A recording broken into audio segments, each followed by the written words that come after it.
শত্রু তো আমাদের চিহ্নিত করা। আওয়ামী লীগ এবং ভারত বাংলাদেশের সার্বভৌমত্বের জন্য প্রতি ইঞ্চি মাটির জন্য শত্রু, এটা আমাদের নতুন করে চিহ্নিত করার কিছু নেই।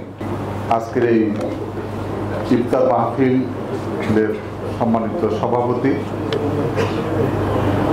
উপস্থিত জাতীয় নেতৃবৃন্দ, আপনাদের সেনাবাহিনীর ডিফেন্সের অবসরপ্রাপ্ত বিভিন্ন পর্যায়ের কর্মকর্তাগণ, আজকের অনুষ্ঠানটি অন্যান্য অনুষ্ঠানের চেয়ে একটু ব্যতিক্রম।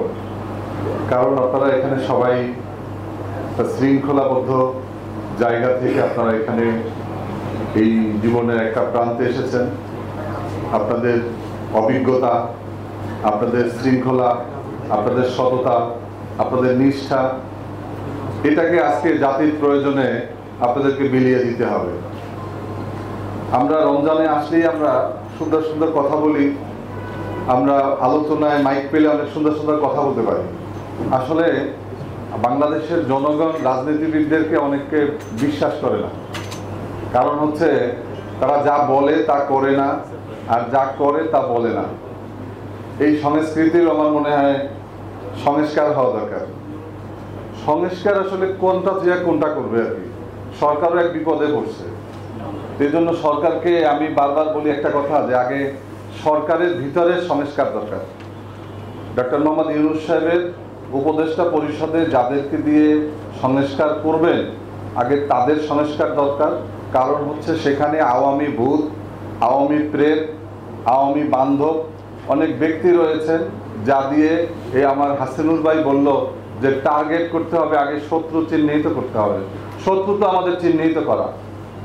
আওয়ামী লীগ এবং ভারত বাংলাদেশের সার্বভৌমত্বের জন্য প্রতি ইঞ্চি মাটির জন্য শত্রু, এটা আমাদের নতুন করে চিহ্নিত করার কিছু নেই। কিন্তু তাদেরকে যে মোকাবেলা করার জন্য কে মোকাবেলা করবে, বিড়ালের গলায় ঘন্টি বাঁধবে কে? আজকে যেই সমস্ত উপদেষ্টা পরিষদ এই সংস্কারের দায়িত্ব নিয়েছেন, তাদের দ্বারা কি আসলে সম্ভব নাকি? আমি একজন ডাক্তার, কিন্তু আমাদের যে স্বাস্থ্য উপদেষ্টা, তিনি একজন ক্যান্সারের রোগী। তিনি রাষ্ট্রের ক্যান্সার কিভাবে নিরাময় করবেন? আজকে কিভাবে স্বাস্থ্য মন্ত্রণালয় তিনি শোধরাবেন, সংস্কার করবেন?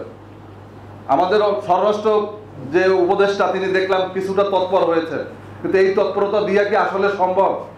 এখনো পুলিশ হাসিনার শোক কাটাতে পারে নাই। কেন এখন পর্যন্ত কমপক্ষে 2 লাখ পুলিশ সদস্য, কমপক্ষে 30,000 পুলিশের এসআই কেন নিয়োগ করা হলো না? বাংলাদেশে কি মানুষ নাই? আপনারা মুখে বলবেন সংস্কার, আর কাজে আপনারা সেই আওয়ামী লীগের মতো সেই দাবার গুটি আপনারা চালিয়ে যাবেন। এভাবে সম্ভব হবে না।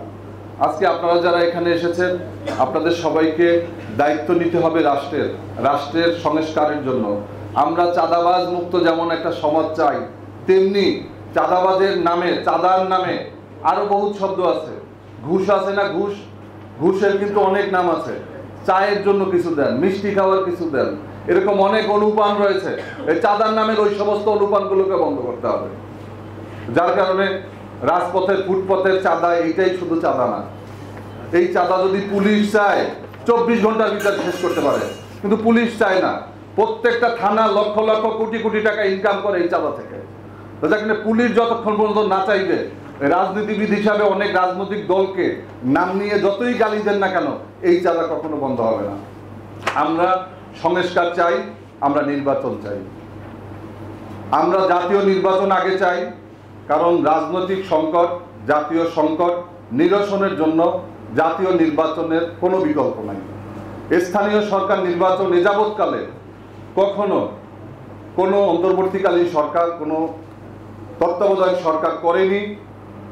এটা ধারাবাহিকভাবে করবে। কিন্তু আজকে যেই প্রশ্ন তোলা হচ্ছে স্থানীয় সরকারের নামে, এটাকে একটা দীর্ঘায়িত করার জন্য এটা একটা বলে আমরা মনে করি। কারণ এই স্থানীয় সরকার নির্বাচন ভাই ভাই প্রার্থী হয়, স্বামী স্ত্রী প্রার্থী হয়। এই ঘরে ঘরে যে যুদ্ধ, এই যুদ্ধ লাগিয়ে ডক্টর মোহাম্মদ ইউনূসের যেই সুনাম সুখ্যাতি, তার যেই বিশাল আকাশ সমান যে আমরা যে সুনামের কথা আমরা বলি, সেখান থেকে তিনি দূরে চলে যাবেন।